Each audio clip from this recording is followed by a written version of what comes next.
A gente já tem um raio-x já projetando a partida do próximo domingo, né?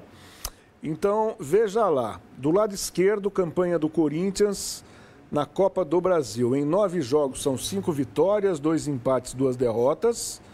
O Corinthians entrou um pouco antes, né, do que o Flamengo. Marcou 13, sofreu 6 gols.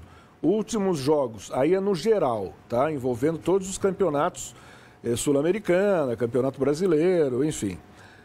2 vitórias, 2 derrotas e 1 empate. E aí os times que o Corinthians eliminou da competição, na Copa do Brasil, Cianorte, São Bernardo, América de Natal, Grêmio e Juventude, né? Desfalques. O Memphis não foi inscrito, não vai jogar, todo mundo já sabia. Rian está machucado, está fora.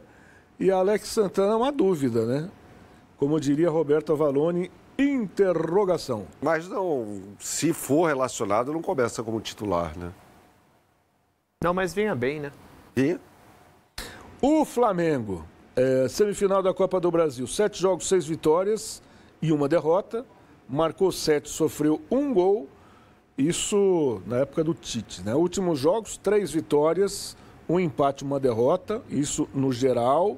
Eliminou Amazonas, Palmeiras e Bahia.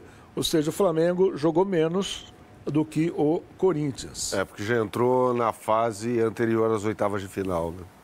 E aí, como você antecipou, né, Berna, o time deve estar completo, exceto o Luiz Araújo, que está machucado, e o Carlinhos, que já jogou pela Copa do Brasil. Fora Pedro, Cebolinha e Vinha, esses não voltam nessa temporada, né?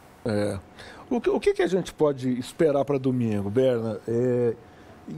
Eu ressalto exatamente o que aconteceu ontem, que eu acho que pode ser a medida, pode ser o termômetro de desempenho. Porque assim, o Flamengo tem que vir para São Paulo, jogar num estádio que é um caldeirão, não que o Maracanã não seja, mas até pela arquitetura do Maracanã, que é aquele estádio antigo, dos anos 50 e tal, a torcida fica mais distante um pouco. Na Arena do Corinthians, não, o torcedor fica em cima ali, né? E a gente sabe que o torcedor do Corinthians faz a Arena pulsar o jogo inteiro. Mesmo quando o Corinthians está em dificuldade, o torcedor canta, grita, o tempo todo, né? Mas o Flamengo traz na bagagem a vitória de 1-0 do primeiro jogo. O quanto isso é importante e o Flamengo vai jogar com o regulamento debaixo do braço, Berna? Diz o Felipe Luiz que não. Na entrevista coletiva pós-jogo ontem, ele falou que o Flamengo vai jogar para ganhar. Ele falou isso. O Flamengo vai entrar em campo para ganhar o jogo. Para eliminar o Corinthians ganhando o jogo. Pelo que eu vi, pelo pequeno recorte que eu vi do Felipe Luiz até aqui, que todo mundo viu, foram 3 jogos, eu acho que ele está falando a verdade.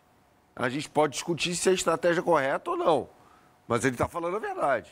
O Flamengo vai partir para cima do Corinthians. E aí, Ivan? Eu acho que nessa iniciativa a atmosfera do jogo interfere demais no rendimento dos atletas. É só você ver, por exemplo, o que o Corinthians conseguiu fazer contra o Flamengo pelo Campeonato Brasileiro, no jogo da treta. E vejam o que foi o Flamengo no primeiro confronto contra o Corinthians no Maracanã, principalmente no primeiro tempo, né? Então, para mim, a atmosfera, eu não estou falando nenhuma novidade aqui, pelo amor de Deus. Ela interfere diretamente no rendimento dos atletas. O Flamengo acha, e acho justo que pense dessa forma, acha que tem condições de chegar em Itaquera e empurrar o Corinthians para o campo de defesa.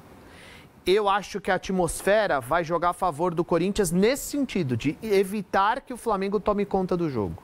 Eu acho que o Corinthians está confiante para isso, para bater de frente.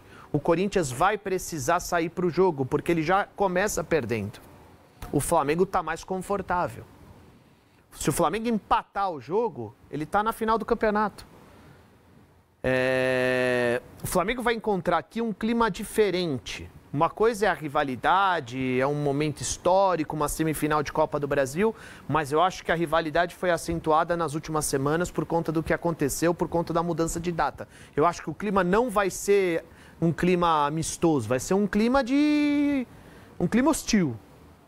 Eu acho que vai ser uma parada difícil para o Flamengo. O time precisa estar muito bem mentalmente para suportar tudo, para passar. A vantagem é do Flamengo, mas o momento é corintiano. Mesmo sem o Memphis.